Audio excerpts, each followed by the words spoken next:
Hallo allemaal, ik ben Wilco. Ik ben Martine. En ik ben Jonathan. Welkom bij Family Life on Wheels. In deze video Krijgen jullie een update over het klussen aan de DAF. Dus blijf kijken tot het einde. Daar komt hij dan, de DAF.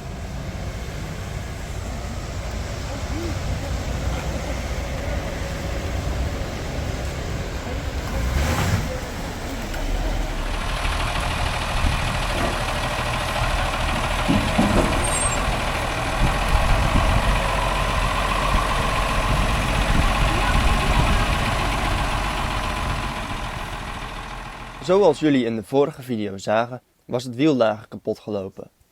Zo kwamen wij stil te staan in België in de buurt van Hasselt. Maar gelukkig werd er op wonderlijke wijze voorzien in een transportbedrijf dat ons op kwam halen met de dieplader. Nu aangekomen in de werkplaats hebben we het wiel eraf gehaald en geconstateerd dat er allerlei rommel en gruis uitviel als je eraan draaide. Deze rommel die eruit kwam, duidt erop dat er iets goed mis is aan de binnenkant. Nadat we de voorflens verwijderd hadden, zagen we ook meteen dat er een heel stuk van de flens opgefroten was. Dat onderdeel hoort een heel stuk langer te zijn, maar nou bleek dat dat helemaal weg was. De as die erin zit was ook helemaal getordeerd en de tanden erop gewoon compleet vlak gesleten. Dit duidt wel echt op iets heel bizars. Hoe dit allemaal heeft kunnen gebeuren is een raadsel. Met elk onderdeel dat we weghaalden leek het wel of dat alles beschadigd en kapot gelopen was. Van de 2 lagers die erin hoorden te zitten, konden we er nog maar 1 terugvinden. Dat andere lager was gewoon compleet gesmolten en verpulverd. Andere vitale onderdelen waren gesmolten, krom of verpoederd. Al snel werd ons duidelijk dat het reviseren te duur zou worden. Dus gingen we op zoek naar een andere as of asstomp. Uiteindelijk bleek een oorschot in Noord-Brabant een as van een DAF lelijk te liggen bij een trucksloop. En daar gaan we nu heen. In de auto, onderweg naar Oierschot, om een nieuwe as op te halen voor de DAF. Ja, we zijn aan het samenwerken met Bram. Het is gebleken dat de rechterkant ook het lager versleten is. Nou ja, aan de linkerkant, zoals je gezien hebt, is niks meer van over. Het is helemaal het binnenwerk kapot opgevreten. Dus nou hopen wij een gebruikte as op te kunnen pikken. En even een kleine 10.000 kilometer gedraaid. Dus die is mooi vast ingelopen voor ons. En dan kunnen wij straks, als alles goed loopt, de weg weer vervolgen. Ja, prachtig. Oierschot. Nou zijn we er. Daar zit het. Op de sloop. Bij een heleboel assen ligt hier een Leyland as. Nou, die ziet er niet heel best uit. En ja, ik ben heel benieuwd of dat we deze meenemen of een andere die bij de ingang ligt. Waar we zo meteen ook weer even heen gaan lopen.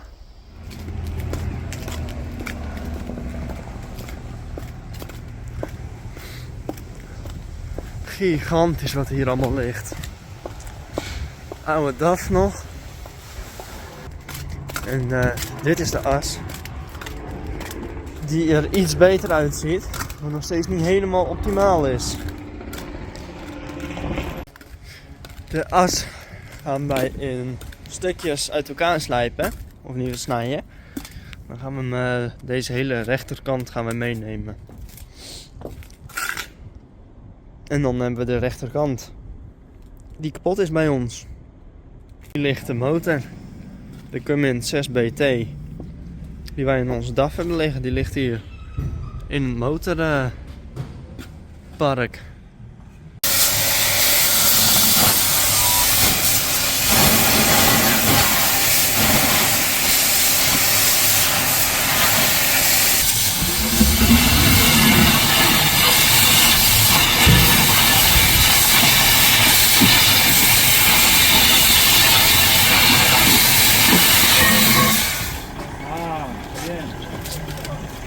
Ah, dit is hem. Ja. Oké.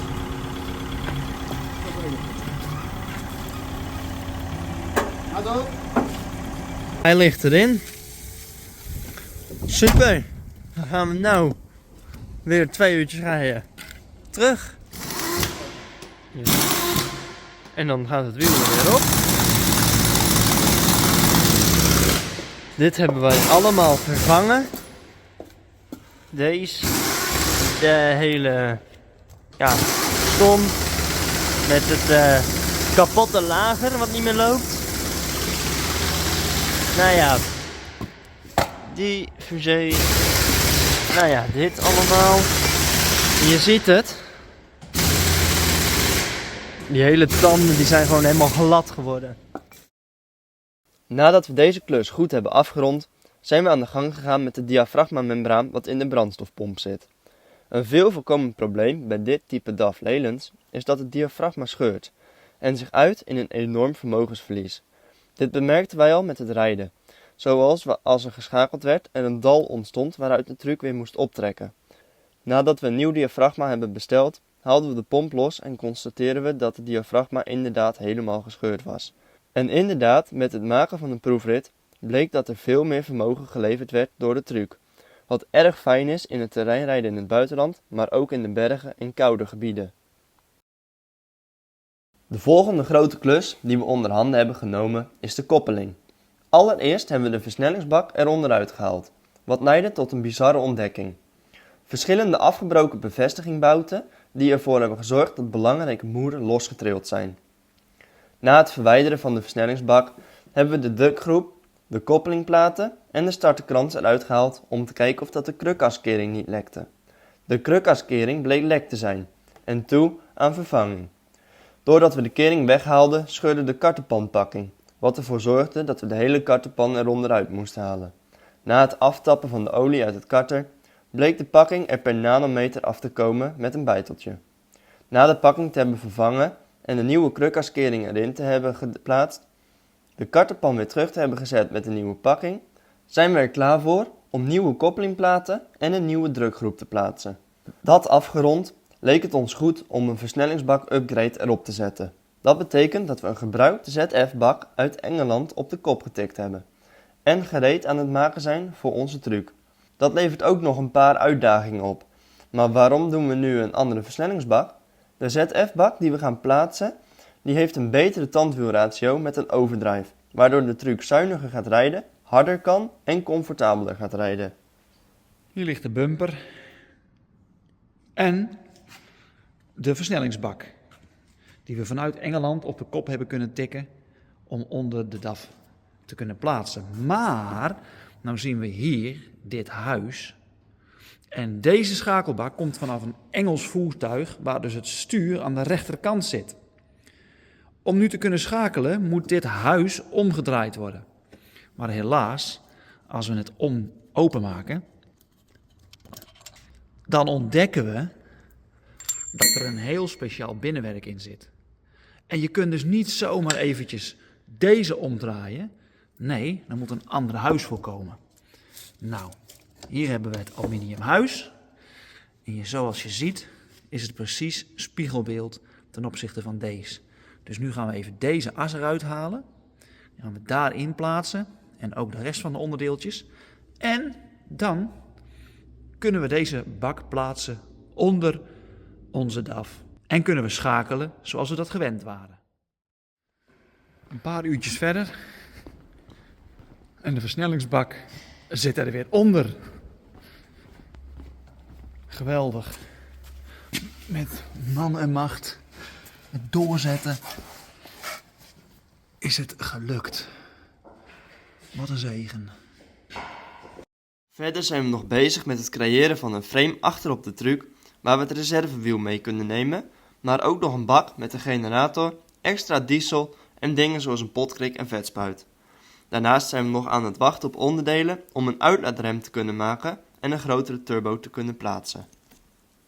Hartelijk bedankt voor het kijken naar deze video. Kort, maar wel leuk om te zien wat wij allemaal aan de DAF sleutelen. Ja, alles wat we vervangen en tegenkomen en aanpassen. En ja, dat we dat zo mee kunnen delen met jullie. En ook natuurlijk het kleine, maar toch wel gezellige dorpje Kuineren. Ja, daar mogen jullie van genieten van het prachtige dorpje. Te midden van de tulpenvelden.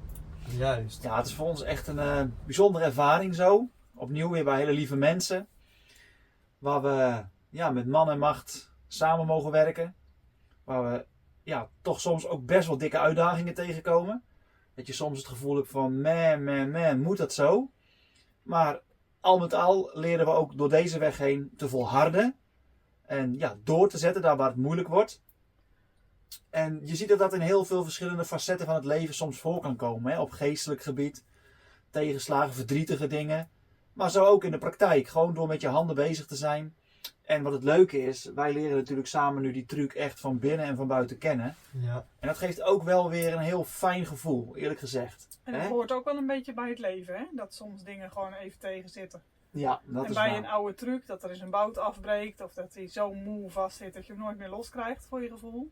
Ja. En dat mag Martine natuurlijk dan weer tegen ons zeggen als wij met hele zwarte handen thuiskomen in deze warme caravan en helemaal moe zijn en eigenlijk bij haar willen uithuilen, dan kan zij ons weer bemoedigen van het hoort toch ook een beetje bij het leven. Ja. Hè?